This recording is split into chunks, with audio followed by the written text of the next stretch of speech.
ఇక వికారాబాద్ లోని ముఖ్య అంశాలను చూసినట్లయితే కొంతమంది వ్యాపారస్తులు కుళ్ళిపోయిన మాంసాన్ని, రోగాలు వచ్చిన జీవాలను కోస్తూ ప్రజల ప్రాణాలతో చెలగాటమాడుతూ అందిన కాడికి దోచుకుంటూ తమ వ్యాపారాన్ని 3 పువ్వులు 6 కాయలుగా సాగిస్తున్న అధికారులలో మాత్రమే ఎలాంటి చర్యలు లేవు.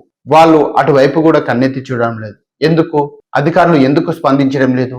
ఇలాంటి వ్యాపారము ప్రజల ప్రాణాలతో చెలగాటమాడుతున్న అధికారులు ఎందుకు స్పందించడం లేదు? వాళ్ళ జాడ ఎక్కడ ఉంది? అసలు వాళ్ళు విధులకు వస్తున్నారా, వస్తలేదా అనే ప్రశ్నలు కూడా ప్రజల్లో తీవ్ర అనుమానాలు వ్యక్తమవుతున్నాయి.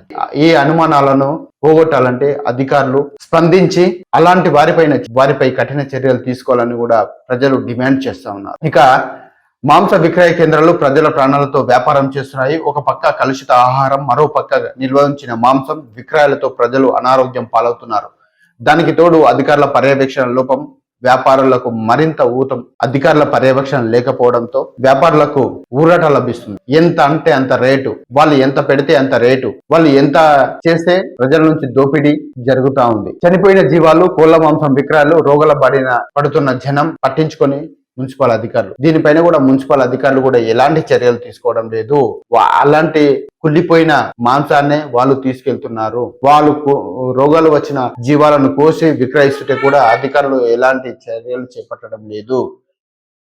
మాంసం విక్రయదారులు కనీస నిబంధనలు పాటించడం లేదు. అధికారుల అలసత్వంతో వారి మోసాలకు అడ్డు అదుపు లేకుండా పోతుంది. ఇష్టానుసారంగా విక్రయాలు సాగిస్తూ ప్రజల ప్రాణాలతో చిలగాటమాడుతున్నారు. ఇటీవల ఓ దుకాణదారుడి వద్ద కుళ్ళిన మాంసం లభించడంతో విక్రయదారులపై పలు అనుమానాలు వ్యక్తమవుతున్నాయి. మున్సిపాలిటీలో మాంసం దుకాణాలు ఉన్నప్పటికీ ట్రేడ్ లైసెన్సులు మాత్రం లేవు. ప్రధాన రోడ్లు, గల్లీలో చికెన్, మటన్ విక్రయదారులు అనేకం ఉన్నా కేవలం కొన్ని షాపులకు మాత్రమే ట్రేడ్ లైసెన్సులు ఉన్నట్లు సమాచారం. నిబంధనలకు విరుద్ధంగా చనిపోయిన జీవాలు, గాయాలతో ఉన్న కోళ్లు, మిగిలిన మాంసాన్ని వెనిగర్ లో ముంచి ఫ్రిడ్జ్ లో దాచి మరుసటి రోజు అమ్ముతుండడంతో ప్రజలు రోగాల బారిన పడుతున్నారు. మాంసాహార ప్రియులు బలహీనతను మటన్, చికెన్ వ్యాపారులు సొమ్ము చేసుకుంటున్నారు. ఆదివారం వచ్చిందంటే చికెన్, మటన్ అమ్మకాలు ఎక్కువగా జరుగుతాయి.